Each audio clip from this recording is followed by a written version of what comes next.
안녕하십니까. 천풀TV 천자봉 플러스입니다. 오늘 이 시간에는 명도시 노무자분들의 비용은 어느 정도 계산될까?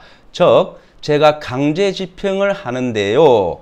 집행 비용이 어떻게 산정됩니까? 그리고 이런 경우에는 비용이 어느 정도 나올까요? 이런 이야기인데요. 자, 우리는 상가 명도도 하고 또는 철거 집행도 하는 경우도 있습니다.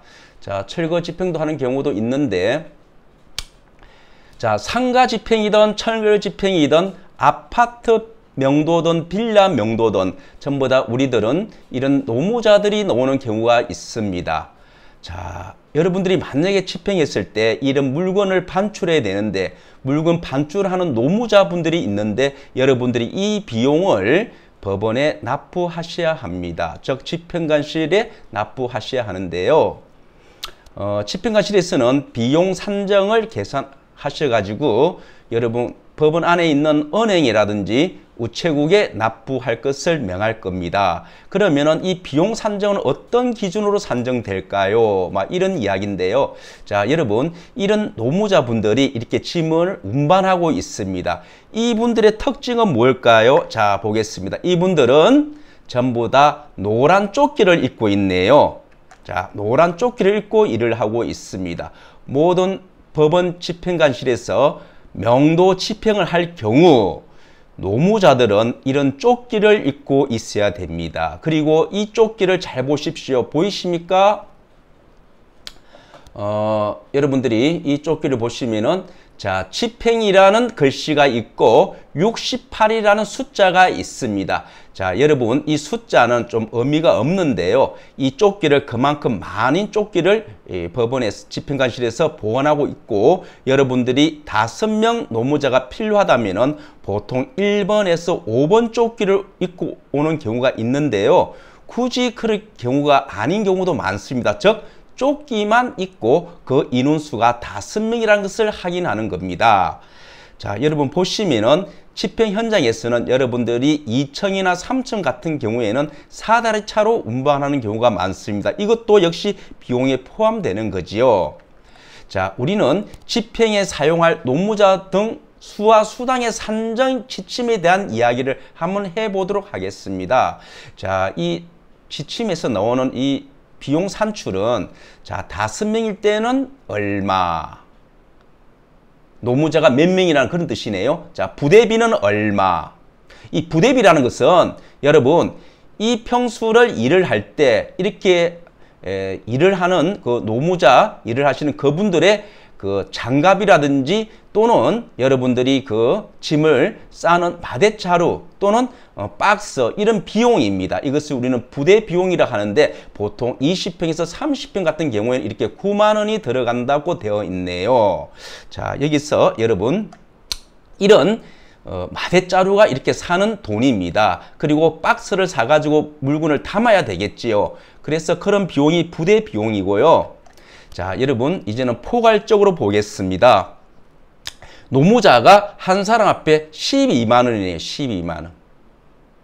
이렇게 우리 처음에 화면에 보았던 노란 조끼 입은 사람, 이 한 사람이 12만 원입니다.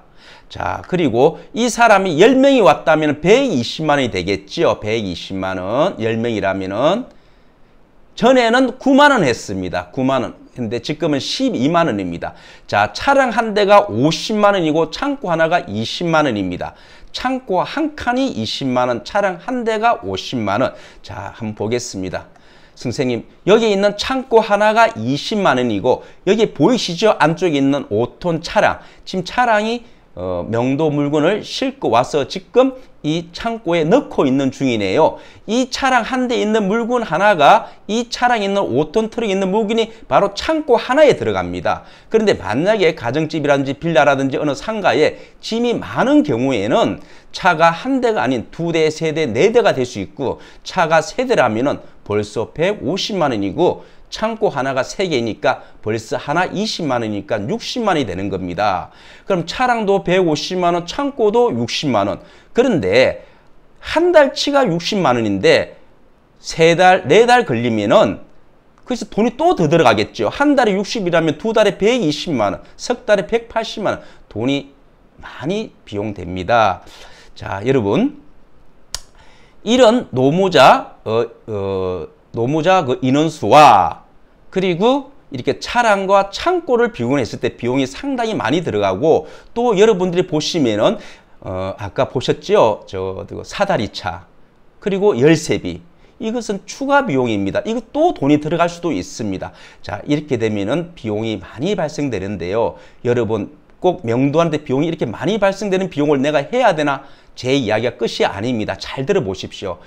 기본 명도비가 이렇게 들어간다는 겁니다. 그런데 현재는요, 여러분 법원에서 건물주인 입장이라든지 경매로 낙찰받은 사람, 자, 경매로 낙찰받은 사람들은 인도명령 신청을 해가지고 인도명령 결정문이 나오고 건물주인 입장에서는 판결문, 즉 채무자는 별지부동산을 원고에게 인도하라, 채권자에게 인도하라 이런 판결이 나오면은 여러분들이 집행관실에 신청하게 되면은 집행관님이 거기에서 그분들한테 찾아갑니다. 예고합니다. 언제까지 나가달라고.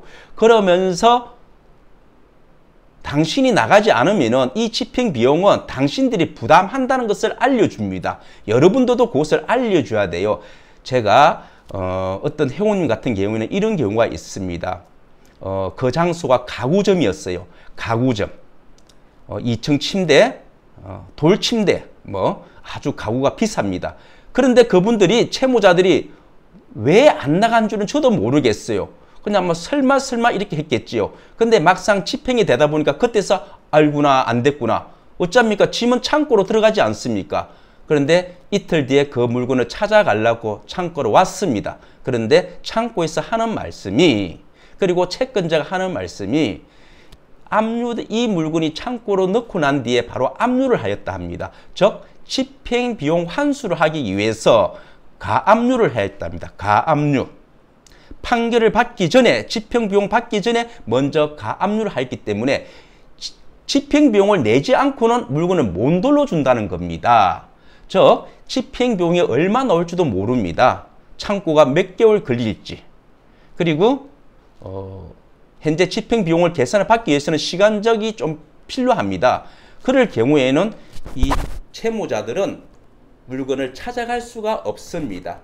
그러니 사전에 여러분들이 건물주인 입장이라든지 낙찰자 입장에서는 충분히 채무자에게 집행비용 환수 그리고 나는 집행비용을 받아내기 위해서 어떠하게 당신 물건을 압류하겠다 또는 가압류하겠다 부당이력금 반환 청구하겠다 하면서 충분하게 채무자에게 설득을 하시고 보통 채무자들은 이 집행비용에 대해서 잘 모르고 있습니다. 그냥 버티면 되는 줄 알고 있는데 충분히 설명을 하시면은 그분들도 아 이게 아니구나 내가 이사를 가긴 가야 되겠구나 그것을 충분히 느끼고 있습니다.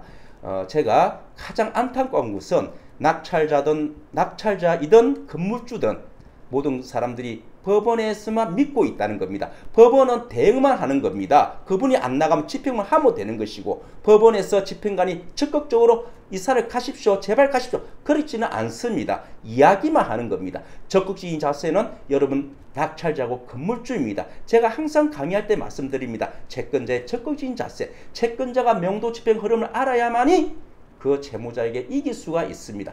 채권자가 법원에서 어떻게 명도 집행 진행을 모르고 있으면은 채무자와 협상을 한들 끌려가는 겁니다. 협상에 유리한 지위에 앉기 위해서는 명도 흘러가는 집행의 절차를 알고 있어야 됩니다. 첨풀TV에서는 이렇게 명도 절차와 입찰법정, 송달, 점유, 권리분석 꼭 경매에 필요한 그런 분야를 가끔 올리도록 하겠습니다. 오늘은 이상입니다.